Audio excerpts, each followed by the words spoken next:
Chapter 13. Means of Transport. Let's learn roadways, railways, airways, waterways. In ancient times, early humans had to walk from place to place. There were no cars, buses or scooters. They had to carry loads on their backs. Then they began to use animals. After they invented the wheel, carts fitted with wheels were used to carry people and goods. These were pulled by people. As time passed, they improved the wheel to fit various carts such as horse carts and bullock carts. Roads were also developed on which these means of transport could move. Now, these slow means of transport are being replaced by faster ones. Nowadays, there are several means of transport available to us. On the road, we can travel by bicycles, scooters, tonga, buses, cars, and in other vehicles. We can also travel on land by trains from one place to another. We can travel on water by ships, steamers, or boats. We can also travel by air in aeroplanes and helicopters. In India, all these means of transport are available to us. Roadways. In our country, we have a good and large network of roads. They take up people and goods to their doorsteps. Roads are of two types, metalled, that is pakka, or unmetalled, that is kacha. In towns and cities, most roads are metalled. They are coated with stone, cement and tar. Buses, trucks, autos and cars move fast on these roads. Unmetalled, that is kacha roads are found in villages. The farmers mostly use bullock carts to carry the goods to towns and cities. Some farmers have tractors. They attach a trolley with the tractor to carry goods. The roads in our country connect the towns and cities, even in remote areas like mountains and deserts. Big cities within the country's state capitals and ports are connected to each other by national highway. Towns and cities within a state are connected by the state highways.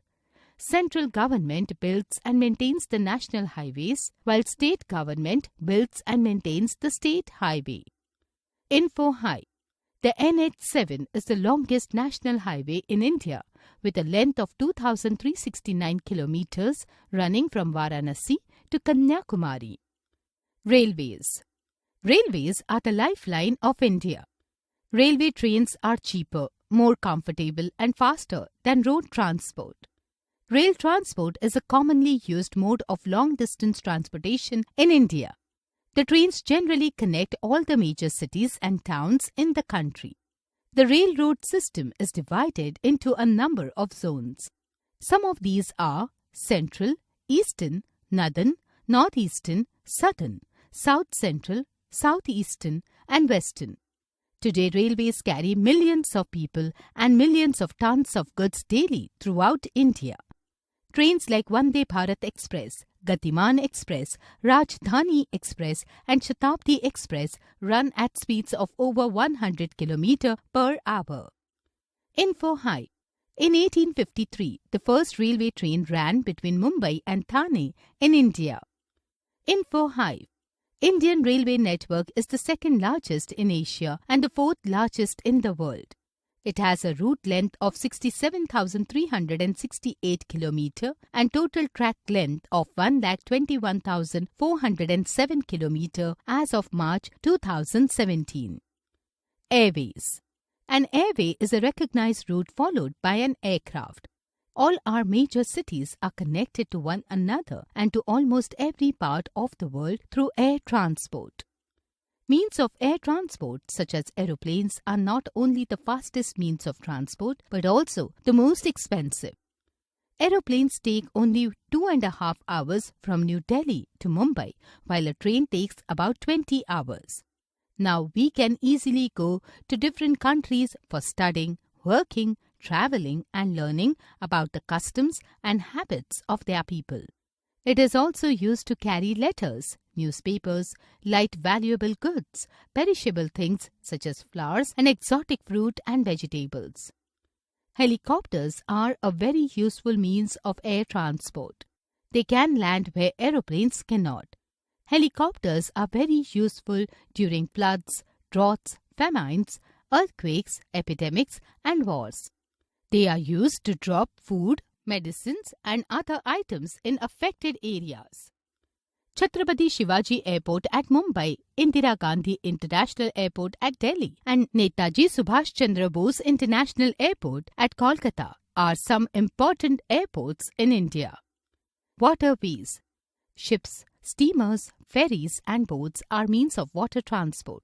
Ships sail in the oceans and seas, carrying all types of goods from one place of the world to another. A port is a place on the seacoast where ships can load and unload passengers and goods. India has many ports along its long coastline. Mumbai, Kolkata, Chennai, Kochi, and Visakhapatnam are important seaports of India. Huge boats are called steamers. Big ships carrying heavy loads like food grains, minerals, machines, oils, etc. Moving from one port to another, sail the seas and oceans. Ships take shelter in a harbour. Some ports have good natural harbours, others have artificial harbours. A river that can be used by boats and other means of water transport is called a navigable river. People use ferry boats to cross wide rivers where there are no bridges. Big rivers like the Ganga and Brahmaputra are used extensively as an inland means of water transport. Water transport may be slow as compared to road, rail or air transport, but it is a cheap way to transport bulky goods over long distances. Different means of transport have made our life comfortable. People and goods are transported by land, water or sea within a short time. The progress of a country depends on a good transport network.